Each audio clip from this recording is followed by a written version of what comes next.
Masalah corona. Masalah corona itu informasinya kan dimulai dari Cina situ. Katanya corona itu belum ditemukan itu ya, obatnya yang pasti untuk mengatasinya, sehingga banyak yang meninggal di luar kemampuan para ahli penyakit mengatasinya, nggak bisa. Kalau dipikir-pikir, itu alam ini semenjak diciptakan Allah sampai hari kiamatnya, itu Allah sudah tahu apa yang terjadi, dan kita tidak bisa ikut campur. Nanti akan jadi wabah, nanti akan jadi banjir, nanti akan gunung meledak, nanti Anda tahun sekian akan jadi tsunami. Jadi sampai pada kiamat nanti sudah ada ketetapannya, dan itu kita tidak ikut campur. Cuman masalahnya semua kenyataan yang terjadi, khusus bagi orang beriman ini, kenyataan apapun, setuju nggak setuju, sekedar bernilai ujian aja bagi iman orang. Ada yang kena, ada yang tidak kena, itu urusan Allah. Jadi tidak bisa umpamanya satu kampung ini penyakit aurat, satu kampung penyakit wabah, satu kampung wabah terjadi, walaupun mayoritas kena, nanti yang kena ada saja. Nanti ada yang terus, ada yang mati, ada yang tidak. Tetap saja begitu. Nah, maka semua kenyataan hidup ini bagi orang beriman ujian. Termasuk corona, termasuk apa aja, termasuk miskin. Kalau ditanya siapa suka miskin, ya tidak ada yang suka. Siapa pengen kaya, semua orang ini mau kaya semua di dunia ini. Tapi kan tidak bisa. Nah, kenyataan-kenyataan ini bagi orang beriman khusus, itu ujian bagi imannya. Meningkat nggak imannya dengan jalan memperbanyak takwanya, memperbanyak ibadahnya. Cara meningkatkan iman itu dengan amal soleh. Jadi amanu dengan amal soleh. Jadi itu saja yang penting, bukan pusing dengan corona. Atasi saja bagaimana cara ngatasi secara ilmiah, dan mengatasi itu yang harus rasional, ilmiah. Ya, atasi saja ilmiah. Hasilnya bagaimana itu bagi orang beriman tawakal Allah. Kalau Allah mau meneruskannya, diatasi pun tidak bisa. Ibarat orang sakit 3 orang gitu. Sakitnya sama, dokternya satu, obatnya sama. Yang satu mungkin sembuh, yang satu tidak sembuh, yang satu malah mati. Padahal kan sama. Nah, tapi kewajiban kita ngatasinya. Nah itu bagi kita tidak mampu, bagi kita bukan dokter.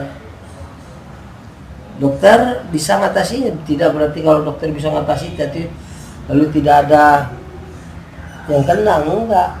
Tidak diatasi pun kalau Allah tidak menimpakannya, tidak juga. Jadi segala kenyataan ini ujian iman, tanggapan orang beriman bahwa khilafah itu semua kenyataan anggap ujian iman saja. Jadi kalau diuji imannya supaya meningkat maksudnya. Pertanyaannya, dengan ada ini meningkatnya iman kita, tambah banyak ke amal soleh kita. Ya tidak ada corona pun kalau iman tidak meningkat, amal soleh tidak banyak, ya percuma juga.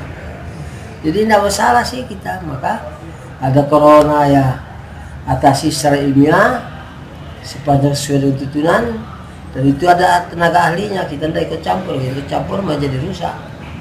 Cuman kita paling berdoa, mudah-mudahan para ahlinya itu yang menangani masalah itu bisa mendapat kemudahan untuk banyak orang mendapat kesembuhan. Tapi pasti saja ada korbannya, ada yang selamat, ada yang tidak selamat, biasa saja. Nah itulah tanggapan kita terhadap semua kenyataan, bukan hanya corona. Nanti ada lagi apa, flu burung, ada lagi apa, semua itu ujian iman saja. Tidak usah jadi pikiran pening. Siapa yang ahli dibilang itu? Ada hama, siapa ahli dibilang hama?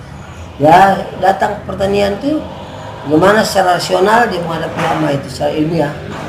Tawakal Allah, mungkin diatasi, mungkin ya walaupun diobatin ya, kalau memang alam menakdirkan tidak berhasil ya tidak usah ada hama, tidak berhasil juga. Gitulah hidup itu. Jadi sama aja semua kenyataan, sekedar ujian iman. Kalau cocok kita bersyukur, kalau tidak cocok kita bersabar. Nah payungnya menyerah diri kepada Allah, payungnya dipayungi dengan tawakal istilahnya.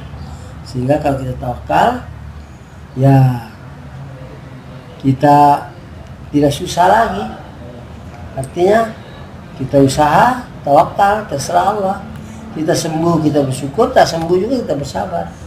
Nah itu indahnya orang beriman itu begitu. Semua kenyataan dihadapi saja secara ilmiah menurut ahlinya, tidak melanggar ajaran, itu pokok.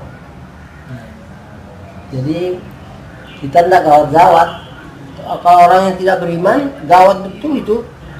Wah bagaimana nanti, padahal tidak usah sakit corona juga, kalau mati juga. Itu kan hanya sebab saja. Maka mati itu cuma satu bagi satu orang, tidak ada duanya. Mati tanggal sekian ya, begitu dilahirkan Allah udah tahu bakal mati tanggal sekian, umur sekian, nggak bisa dirubah-rubah. Jadi ya mau corona ya mati pada itu, mau tidak corona mati pada waktu itu. Masalahnya kita ini benar apa salah, beda cuma gitu. Apa kalau ada corona kita jadi berdosa apa enggak? Hidup ini untuk ibadah, untuk tidak berdosa. Ya sudah, itu aja yang bisa dipikir. Kalau pikir coronanya ya sih bagian dokter, bukan bagian kita. Ya sudah, bagaimana kemampuan dokter? Ya itu nanti juga selesai juga. Kalau nggak selesai walaupun dokternya sibuk ya tidak selesai juga. Terserah Allah, maka tawakal Allah saja. Jadi itu semua ujian, itu prinsipnya. Kalau sudah menghadapi sebagai ujian ya sudah aman. Dipayungi tawakal. Jadi kalau panas tidak terlalu terik panasnya, kalau hujan tidak basah kuyup, kalau ada payungnya. Nah, itulah payungnya tawakal untuk ketentraman jiwa orang beriman. Maka orang khilafah itu berpikir ini bagaimana kita berjuang Qomatuddin nih, apa amal-amal kita ke arah itu yang penting pikir. Corona nggak usah dipikir-pikir. Ada Pak dokter suruh mikirin itu.